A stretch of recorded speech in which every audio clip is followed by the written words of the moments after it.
quite popular, I guess, because there's Lion, Shadow Shaman, even a Grimstroke. Well, Grimstroke is banned here.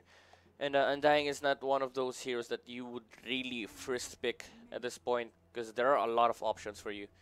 Even the Rubik is a first pick material Yep, for especially Dispatch. with the Arcane Supremacy Yeah. getting so much love. I That mean, is very he was annoying. nerfed again because of it. The telekinesis has Yeah, been affected because of the status amplification. amplification Yeah. from the Arcane Supremacy just made him so good. Yeah, but I think it was only reduced by 0.2 or 0.4, if I'm not mistaken. That was the base. That's the base Yeah. telekinesis, so it will still be amplified by the Arcane Supremacy. Yeah, it is still very long. Still very long. Yes, I mean, some players in the West do run Rubik in the mid now, Yeah. like Sumail. Mm-hmm. So let's see. And Otaku here, I think they're not gonna be able to pick any more strength support or any strength cores, because Undying punishes that heavily in the lane. Even the Axe is very bad against Undying. Phoenix is still viable against Undying. Let's see what Otaku will be picking here in the first phase. They do have 2 picks here to answer the Undying, and they need a way to address the Tombstone. We're gonna go with the Lich first, but yes, you talked about it. They can go for a hero with the natural extra attacks, like a Weaver or something, or even an Ursa.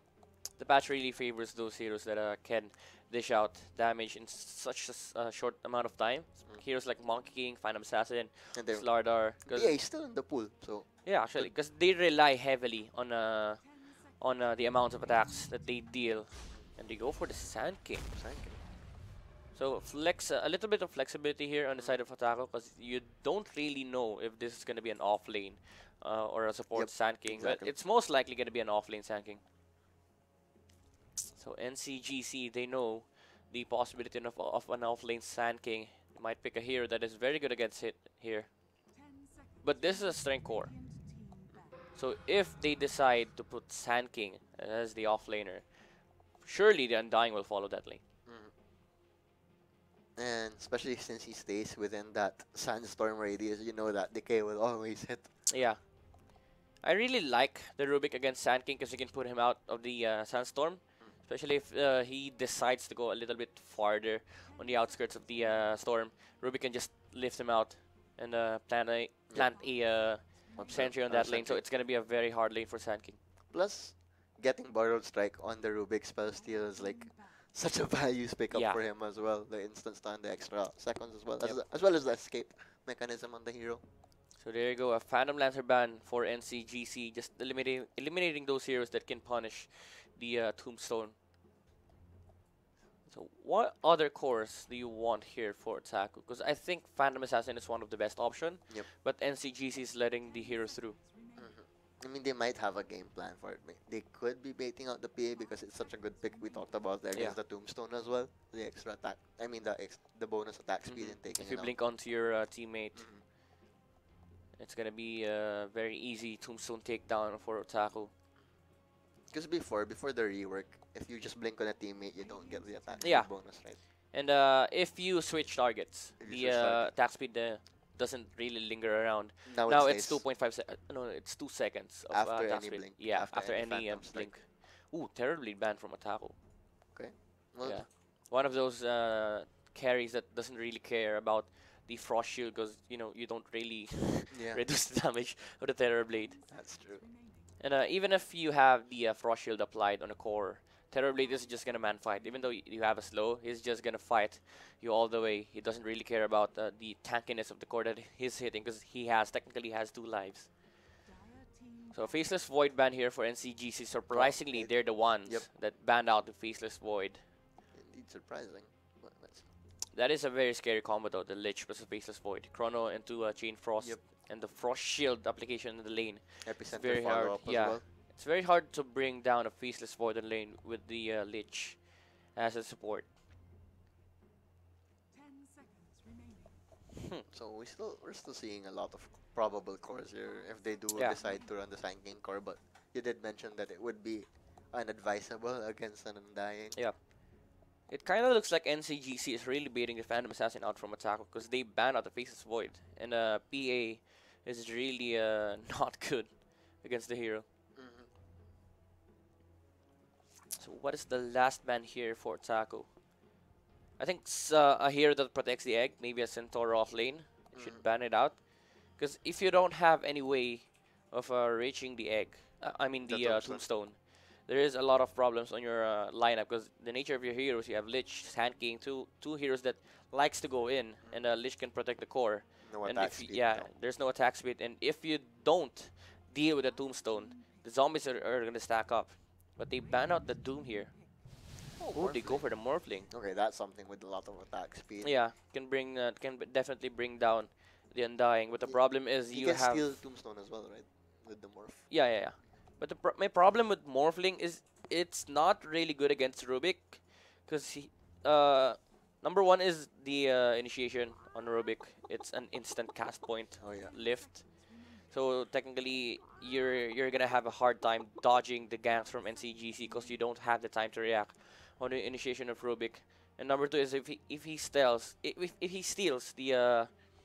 the shift from Morphling, you're gonna have a tanky Thank you. Rubik in with, the front with line. no armor. Yeah. Can't get Rubik with no armor, but it's okay.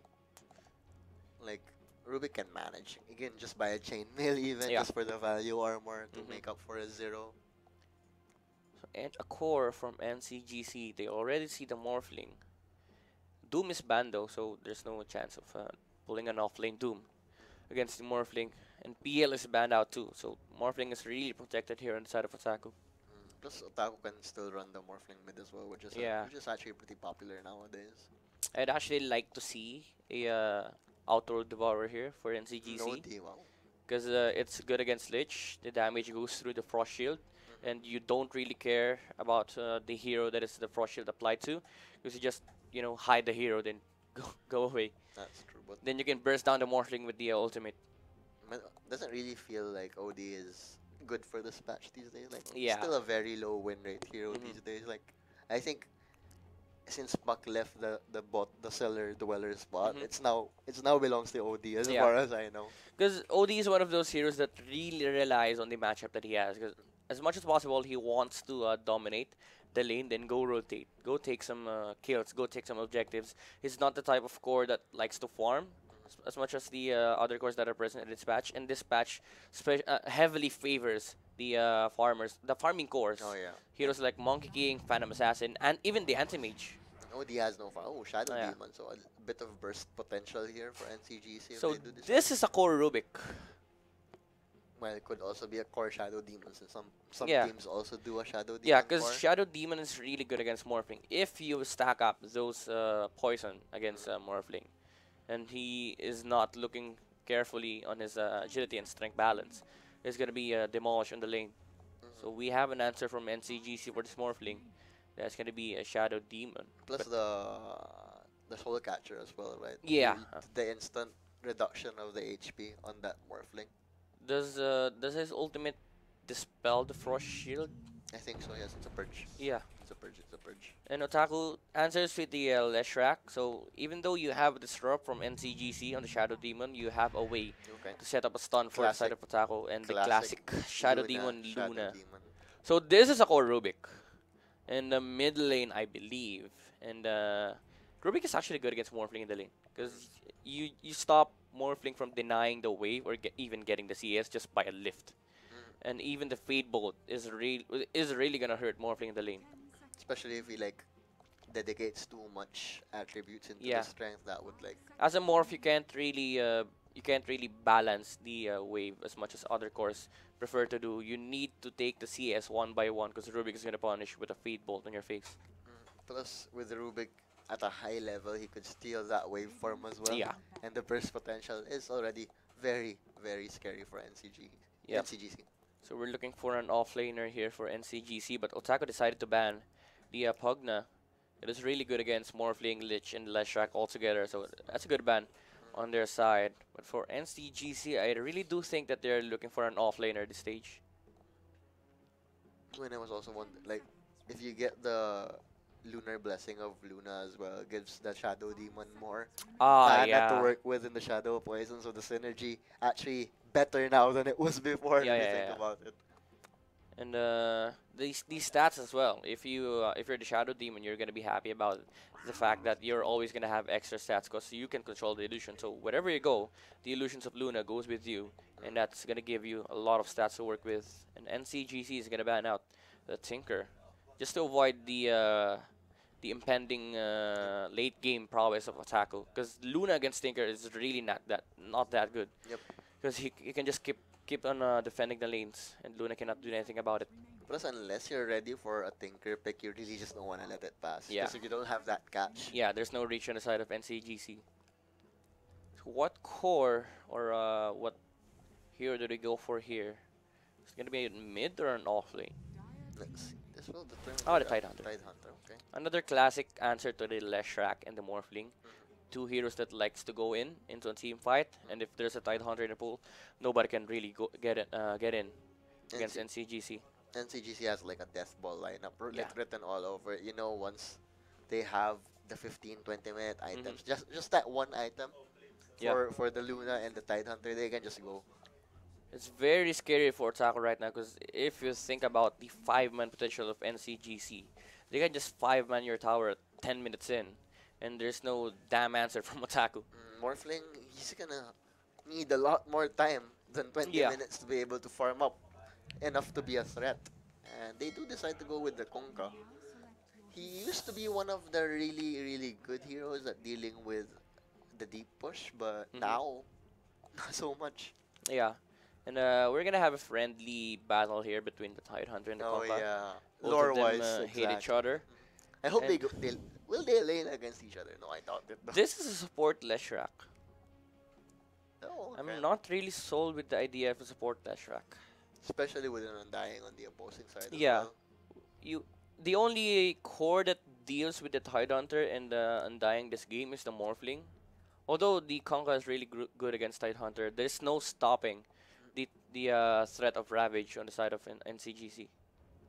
Actually, it's funny. Konka is good against Tidehunter, and Tidehunter is good against Konka. Yeah, because of the damage reduction. And their lore-wise, it just fits so well. They hate each other. Why they rival each other so much. Yeah, and that's the draft for NCGC. For me, I really like the draft of NCGC here. I see a lot of problems on Otaku side.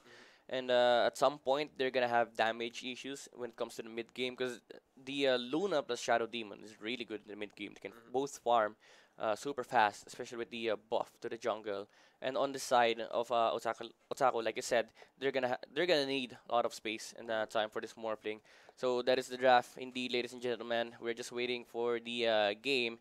And for you, who do you think will take this round? I think NCGC's lineup just looks so much easier to execute. Like, they don't really have to flat out outplay the enemy. It's more about just meeting your, like, knowing when to group up and just take those objectives across the map. And we are going to see if Otaku will be able to answer that as the game is already and let's get right into the game. For NCGC on the red inside, you have Young God as the Luna, Nico as the Tidehunter, John will be playing the Shadow Demon, HPL as the Undying, Peos with the Rubik. On the side of Otaku, on the die, we have Aqua on that Morphling. How apt. Bam on that Lich Knight. Haruna on that Konka. Supatax on that Sand King. And Nitsu on that Leshrac. There's a familiar name. This is a legit roster. I actually know two of the players on the side of Otaku. And they both play professionally, especially Supatax, one of the popular names in the PH Dota 2 scene. Yep. Previously of QPQ. Well, he still has it on his name though. Yeah. So it could be a loan of some kind. And NCGC, they're looking for the lane setups of Otaku here. As much as possible, they want to lane again. Oh, this is actually going to be a mid Tidehunter against the Konka. Oh, wow. We got the matchup that we wanted. Yeah, there's definitely a battle between the Konka and the Tidehunter. Have you seen the right-click damage? Yeah, I've actually played Tidehunter yesterday. The Echo Saber damage is crazy. And the lifesteal as well, the Anchor Smash. You can actually match with the damage of Konka, right? In this patch. It's so good, like, so appropriate. I can't wait to see. I'm excited for this game. Is this an off lane Rubik on the safe lane? Because Luna is going top lane. Okay, so they're They actually read the lane of Sand King. They want the matchup of the Sand King with the Luna and the Shadow Demon. And the Rubik will be playing against the Lich plus the Morphling. But it's Morphling who's going what though? Yeah. They want the Rubik against Morphling matchup. Because it's very annoying to play as the Morphling against the Rubik because the Fade Bolt is always on your face, right at the start of the wave, and it's very hard to last it. You need to get the high agility right from the start, and if you have high agility and almost no strength, Rubik can definitely punish. Yeah. You already see 3 CS on Rubik, even though there's 2 heroes here on the bottom lane for Otaku. And they'll have the level advantage on the Morphling, and that's gonna prove to be a big deal coming into the mid game later on. Yep.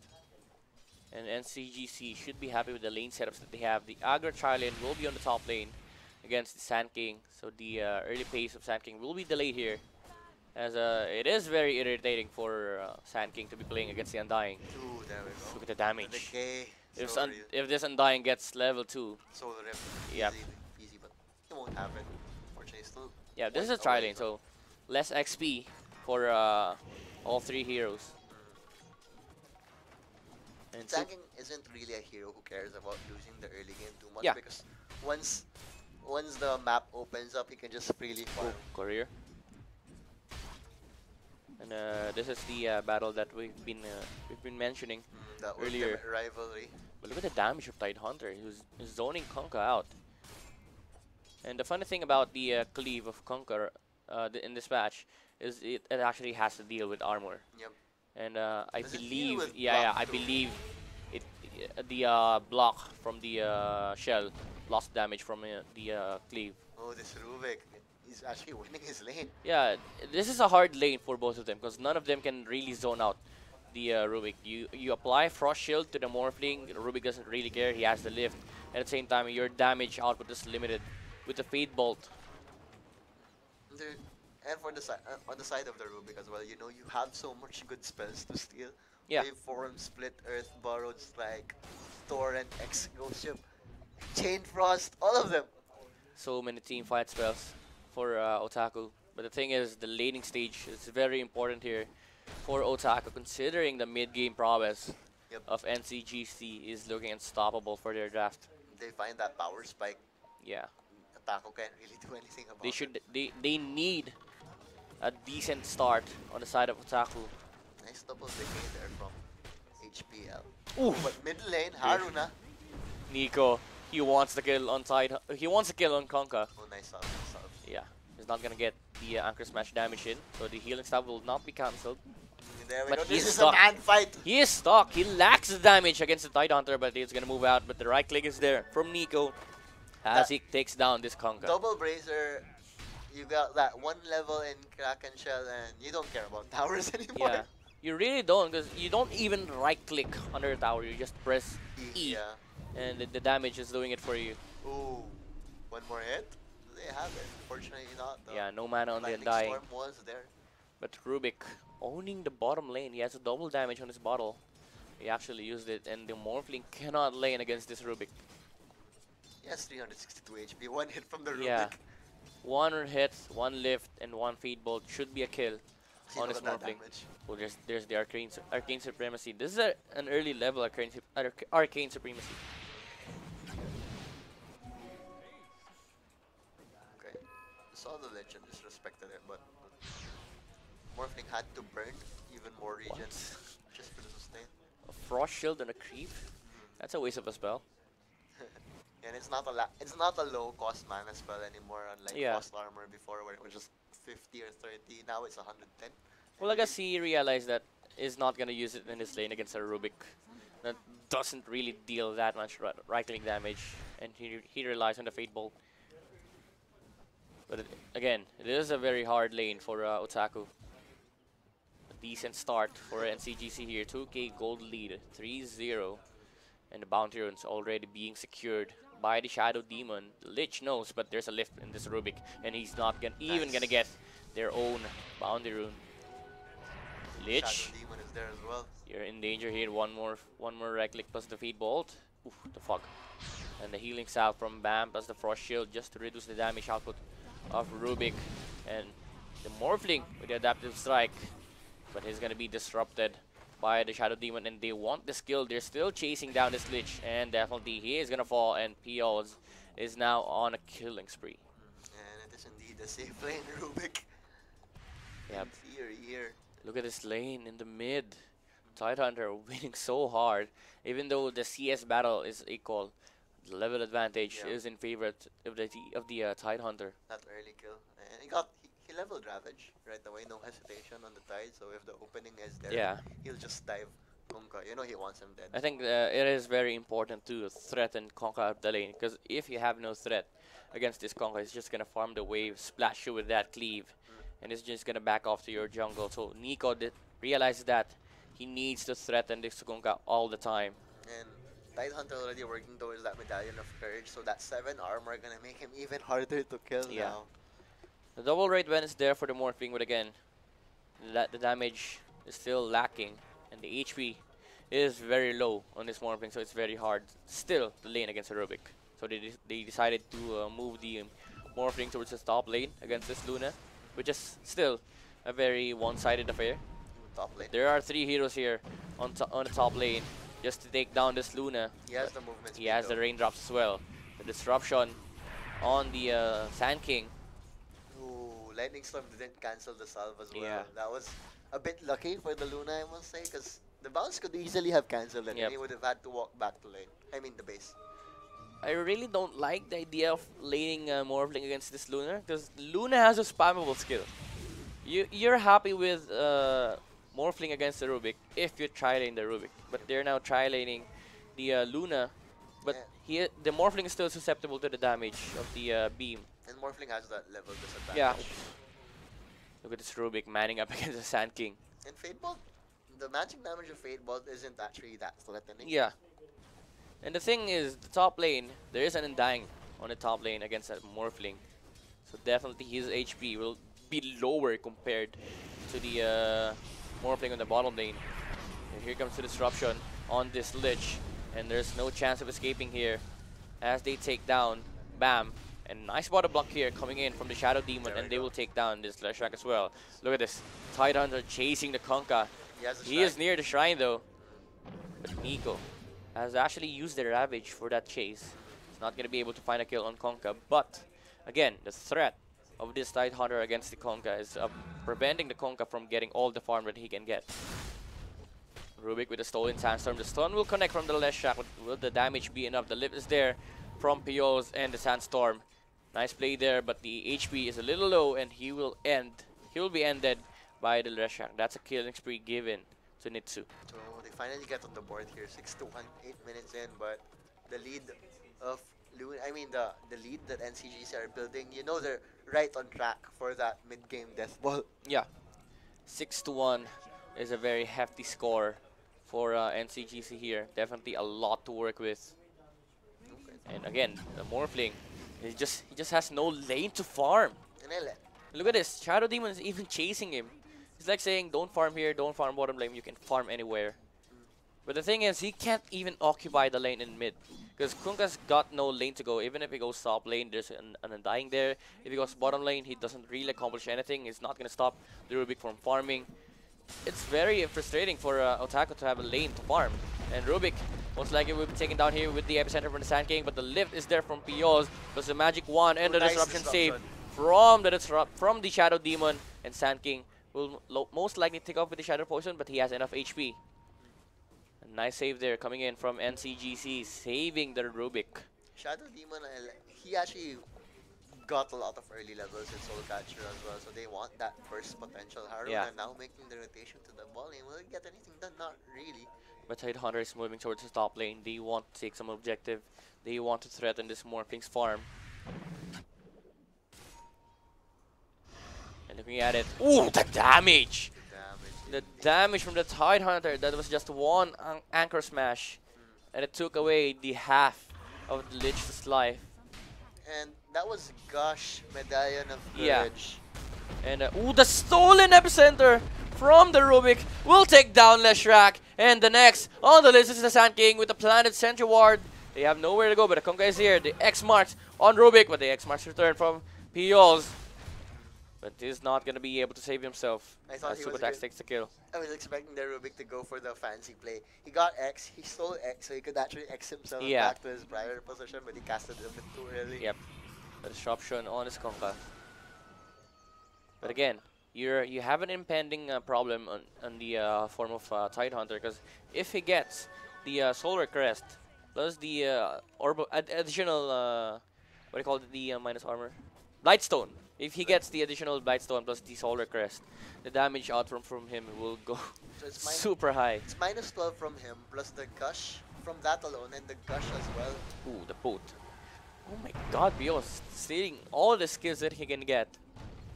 And Konka can't even kill this Rubik off. The damage is there, and the chase, the vision is not there for the X marks. But Pios is playing on this Konka right now, but he will be taken down as Haruna takes the last right click. Apache goes, that would have been a kill right on the Tidebringer cleave, but Yeah. not anymore. Yep, That was double damage on a ranged, on a catapult. yep, ooh. Again, Lich has been killed off by the Tidehunter in the top lane, and Nico is tipping towards his bottom lane. They want to fight, and they will be able to Look kill at off the Natsu. damage. Look at the damage. Half of the HP of the Leshrac with one Anchor Smash. Oof. It's 180 bonus attacks, so that's basically 300 per hit. Yeah. Not putting And into remember, the equation remember, the it is armor amplified if the minus armor. reduction. Yeah, not is, including that. applied. So it's minus 12 plus the gush Yeah. plus the max level armor reduction on gush. So if you have a negative armor, that's gonna deal a lot of damage. Basically, yeah, if you want to keep it simple. Yeah. It is a problem for Otaku. But again, the Mortling is having the space on the top lane, but he is against the Luna, so he can't really contest that lane that much. And you have, again, the mid-game prowess from the Ravage NCGC is here. available, so he has to be careful the conquer here. The boat is there from Rukonka. It will hit on the Shadow Demon. And Leshrac with the stun. It will connect, and they will be able to take down the Shadow Demon. But look at Nico, he's manning up. He's holding the Ravage. There we go. He's gonna protect the Tombstone. If you hit the Tombstone, I'm gonna Ravage. The Frost Shield is there on the Konka, but they're gonna chase down this Leshrac, and he is taken down. And the Lich will follow as the Konka is able to get away, but 2 kills already for NCGC. Tidehunter. You know, who is one player who's happy with the Tidehunter buffs? Ice. Yep. He loves that hero, and I'm sure he's experimenting a lot with him right now. And NCGC already putting the pressure on this bottom lane with that first usage of a Ravage and a team fight. And definitely, there are more to come from NCGC. The threat is still high from them. Luna isn't even joining the fights yet. Yeah, they're just giving the space for the Luna. And Rubik, look at this Rubik, man, is so rich. He's standing at the 4th of our network chart, having 2 null talismans, a bottle, a wand, a raindrop, and the boots, with 1,500 on his bank. The talismans are so good on core Rubik now because of that arcane supremacy as well. So much amplification going on for this Rubik, and you have the triple Wraith bands for the Luna. Even though Ice Frog nerfed the Wraith bands, Still good. players actually decided that 2 is not enough. Well, Even though the item got more expensive, it's still they decided that they want more. Well, look at it this way. At first it was +8 attack speed Yeah. on top of the race. Then it was 7. Then it was 7. Then it Now was it's 6. 6. But it's still good. Yeah, it's still good, and it's way more expensive. But players say that, I don't care, I'm gonna get more. It's easy to farm 30, an additional 20 gold or 30 gold if you're gonna compare it to the first iteration of the raid band. It's easy to farm 30 gold just to get another another raid band on a agility carry. I would say that the Aquila is not very missed right now with the new race band. Yeah. I mean, It you is a lost the very- mana region, but still value. I think the Aquila has been the staple for agility carries, but now it has been replaced by The triple race 3 band. raid bands, which I think is way Better. better.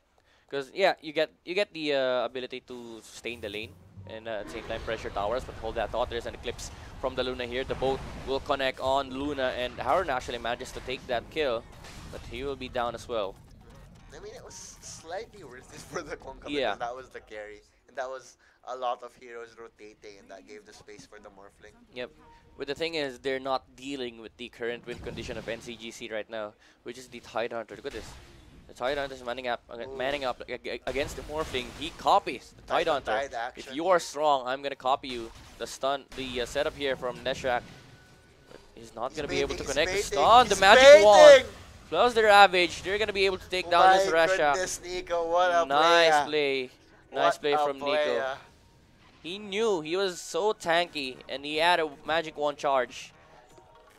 And the Leshrak didn't expect that play from Nico. Ooh, the career. Lich.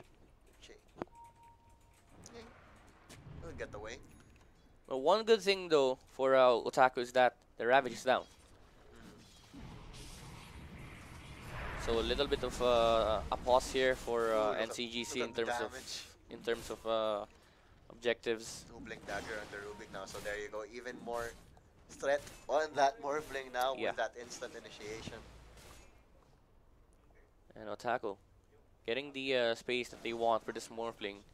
Has been sitting on the top lane for the past 10 minutes. Ooh, max level Soul Catcher this early on. Yeah, I like at a it. 40% HP reduction. If you combine that with the Ravage plus the Anchor Smash damage, then the Eclipse. The damage is over the roof for NCGC. I mean, Kunkka is having a pretty good game despite his struggles earlier on.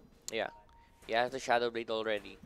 They're gonna find the Undying here, but can they really get the kill? The X marks is there. The Tombstone has been laid out by the Undying, but the heal is also massive. But the massive one is the damage from the Kunkka with the cleave, and they take down this Undying plus a bonus gold from the Tombstone. Top lane, Morphling going up against Tidehunter. Not gonna work out in Morphling's favor. Yeah, ooh, be careful with that HP. And Nico just zoning him out, making sure that he really can't farm the wave. The Gush is there, but again, he has an attribute shift. He has the stun. But look at Aqua being zoned out. He can't really farm this late. You can't really trade farm against the Tidehunter. Although he's been playing the Tidehunter, he is losing HP. But here comes the help from the Leshrak. The slow. Then the stun will most likely... Ooh, it will not hit! But there's no friends here for the Tidehunter. Actually, there is. He also, with the Blink initiation, will be able to take down the Morphling. Chain Frost is not there to connect on the second bounce. The X marks on this Rubik. The boat will be used by Haruna, but the nice disruption save from the Shadow Demon.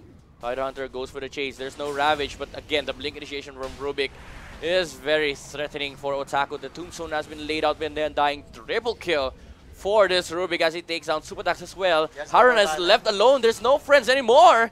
And it will likely be the death of Kunkka as well. Shadow Demon with a disruption and the Eclipse just to make sure there's no escape for this Kunkka.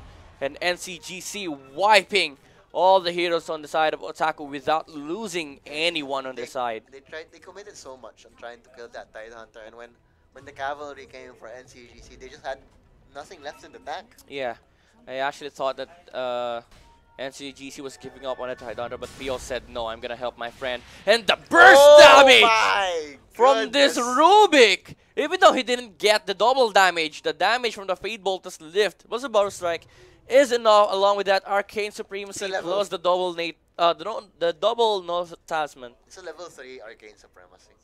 Whew! That Morphling had no chance. If I was Morphling, I would have quit life. Fortunately, Morphling had around 30 seconds to think about his life decisions there. This is very interesting from Tidehunter. He is going for that Radiance. Well, they're taking so long to kill him. Yeah. His mere presence is now even more of a threat. And the damage is only coming from the magic side. It's the Leshrak and the Kunkka. But there's a banish here on the Lich. And this is the death ball we were talking about. This is the mid-game power spike for NCGC, and with that upcoming Radiance from Nico, I don't think they will have the damage to take down any heroes on the side of NCGC. Kunkka's still a ways off from the Black King bar as well. Yeah. So I don't think even the Black King bar will solve their issues right now. It won't, because the Radiance is going to affect the Morphling. It's a hard game for Otaku. And Ravage is available. And they can't really fight into this. They won't fight into this. Remember, there's a blink on POs. And they're gonna be able to catch up. Ooh, what a range for that lift. And that is the death of Look the at the left track. lightning storm damage there. Yeah. And TP burned for the Konka as Yeah, well. he stopped the TP. He was scared that the Look at Tidehunter might see him. positioning. Look at Undying's position. He's gonna see all of them. The They're gonna X-Marks? have to burn the spells on that Undying. They catch a hero here on the side of NCGs on the NCGC on their jungle part.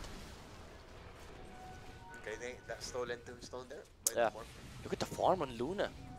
He's catching up with this Tidehunter. And Radiance is already up on the Yeah. Tidehunter. It is a problem. Ooh, the stack is being stolen Yummy, by yummy. the Luna.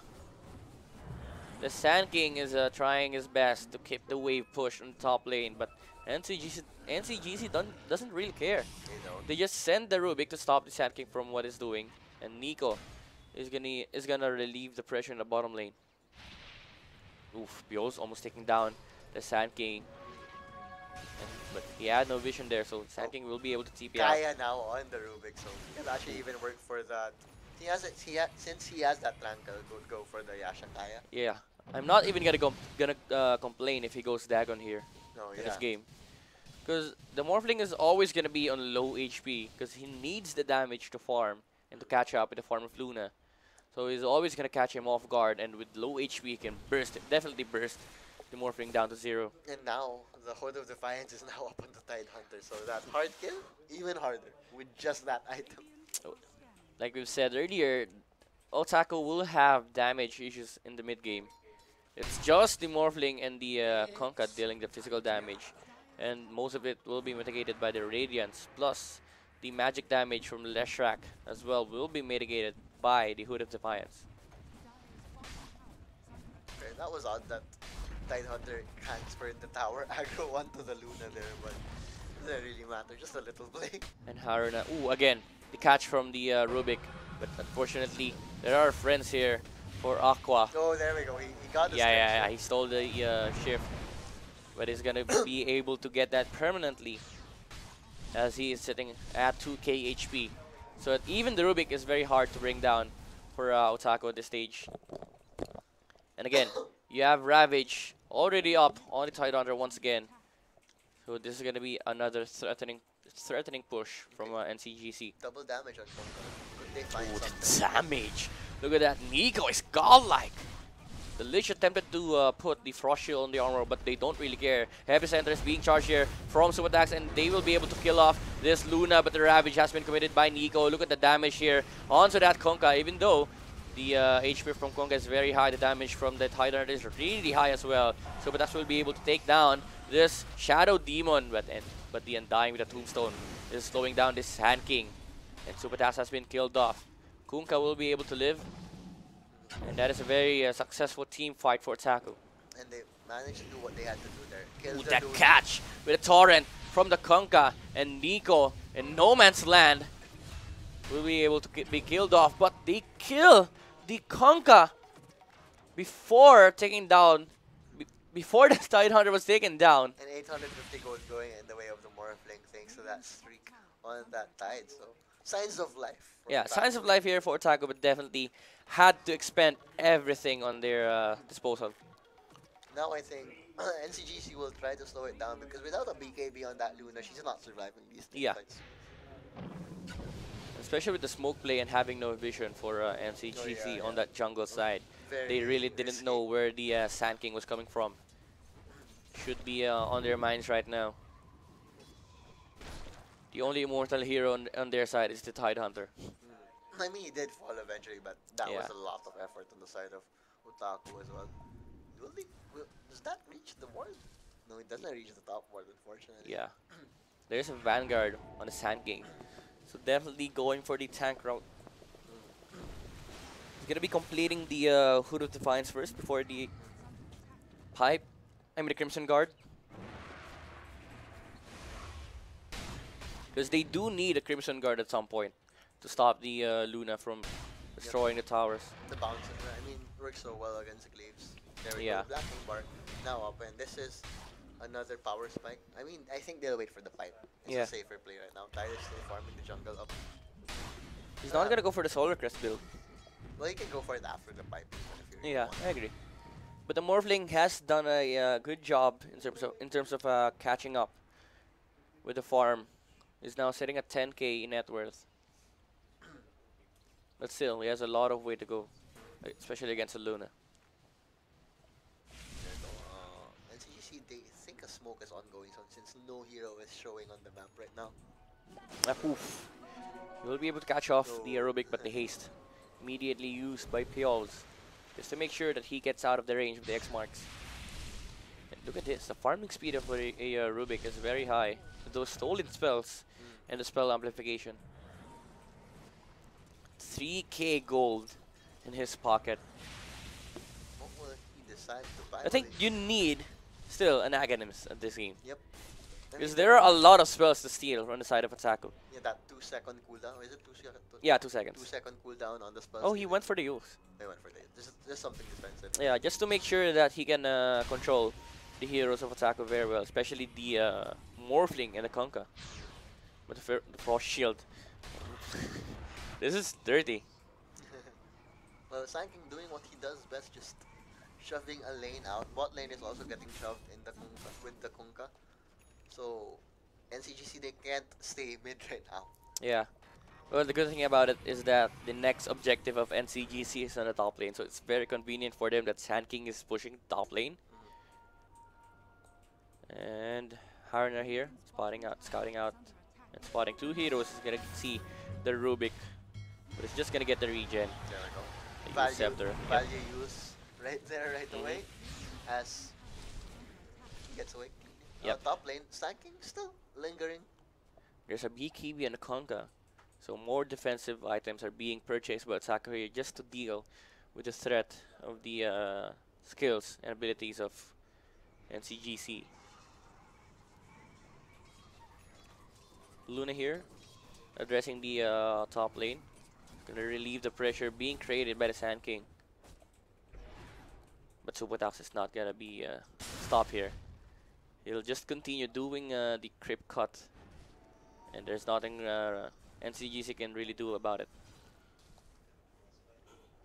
Well, got a reward there, the Lich, so he's being useful. Yeah. But Luna's actually doing the same thing on the top lane. It's just sending the illusions to deal with the upcoming wave. So technically the top lane is a stalemate for both teams. Ooh, Tide going for Sanjin Yaksha. Oof, that's very weird. Not really an item I would have expected him to get, but yeah. Maybe the Anchor Smash can proc the... There's no meme on Sanjin no Yasha more anymore. Yeah. Just the pure stats. Yeah. Tide's gonna go top lane, but still, you have the problem of the Sand King being here, so you need to catch the Sand King before you go for a top lane push. Because he's just gonna keep on repeating the... on cutting the waves. Sand King is camping top, basically. So yeah. That's what you said. He's not gonna leave until they force him out of there. Whoop, they catch out the Morphling again, the instant initiation from yours, the Eclipse. Ooh, that damage from the Rubik once again will be able to take down this Morphling very quickly. And unfortunately, he copied the Luna there. A hero that has less HP compared to a Morphling. And instead of actually just getting the waveform away, yeah, he has to press the Morph again to make that escape possible. Yep. There was no way it was happening. And the last outer tower for Otaku here will be taken down by NCGC. There's an X marks on Haranon himself just to secure his safety. But unfortunately, it's just near the Tidehunter, so they might... Ooh! Again, the catch from Rubik. He wasn't expecting that lift from Piols, but he does have a buyback. But again, the Ravage is still up for Nico. Although the BKB has been used by the Luna, but the Epicenter is there. Shadow Demon has disrupted the Luna to dodge the damage from the Epicenter. Nico taking no damage at all. Still very healthy on the side of NCGC. Once again, the long range initiation from Rubik catching the Leshak, but there's no reach anymore on the side of NCGC. X marks here on POs, but again, the Yule Scepter just to dodge the X marks. Nicely timed there. Again, the Shadow Demon disruption save, and the ultimate has been used here on the Sand King. Rubik has managed to blink away from the waveform of Morphling, but Undying so deep. He's been punished by the Leshak and actually catching out the Rubik as well here for Otaku. Oh. And John, ooh, they don't have any detection. They really have no detection here. and they're gonna let the Shadow Demon go. That was 2 buybacks though on the side of Yeah. Otaku, so very costly defense, but they hold their racks, so Yep. But the shrines are open for NCGC to take. And the thing is, there's no outer tower anymore for Otaku, so they don't really have a control over their own jungle. Roshan. But this is a nice sneaky play from them. Yeah. Sneaked out a Roshan. Morphling, Rubik isn't gonna buy back. Yeah, there's no Ravage for the Tidehunter.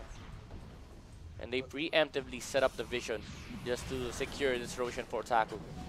Very important that they went for this Roshan Yep. because one Can they death- can they make a play though? Oh, Ooh! he snatched it! Young God snatches the Aegis. That was the play That's that a we were dieback. looking for. That's a dieback on the Sand King as well. This could easily be Megas at this point since without the Sand King, they don't have a way of starting these fights. On the side Where of was Otaku. his teammates? They Why was abandoned the it. Sand King in the pit? And they TP'd. Like, they were TPing. They thought the Roshan was done, but they TP'd like 10 seconds too early. You should be ready when if you see Luna coming into the Roche pit, even though he preemptively BKB'd, they saw Luna walking in from afar away, and the Sand King was sitting inside a pit. And the Glaives now go to work here. And it is looking like the end for Otaku as they don't have any way to deal with the push of NCGC. Nico is just sitting in front of the racks and tanking all the damage. And he is still fairly healthy with 70% of his HP, but Harna with the BKB hitting the Shadow Demon. The damage is enough to bring him low, but not enough to bring him down as the stuns from the Rubik will connect. The Ravage plus the Eclipse will kill off the heroes on the side of Otaku, but they called it out. They GG'd as the game is already over for Otaku, as NCGC managed to completely dismantle the lineup of Otaku. It wasn't a very clean match for NCGC, but they still got things done. The most glaring error in their game plan was but they went for the bottom lane, pushed Yeah. with 0 wards. Yeah. And that could have been really disastrous for them, but unfortunately, Otaku didn't really capitalize on the power spike of the Morphling from the 800 gold that he got. Yeah. I think for me, the important factor here is that NCG was able to pull off the idea of their draft, and that's something that some teams lack, which is they have a certain play style that they need to execute, but doesn't really get to that point. And NCGC, although it is not a clean game, they did do their jobs, and what a fantastic Tidehunter from Nico. Yep. And the Rubik as well. The Rubik Yeah. play, managing to outplay the dual lane and Yep. the bot lane. Kudos to that, for Yeah. sure. Well, I think there's no real answer for that, Rubik.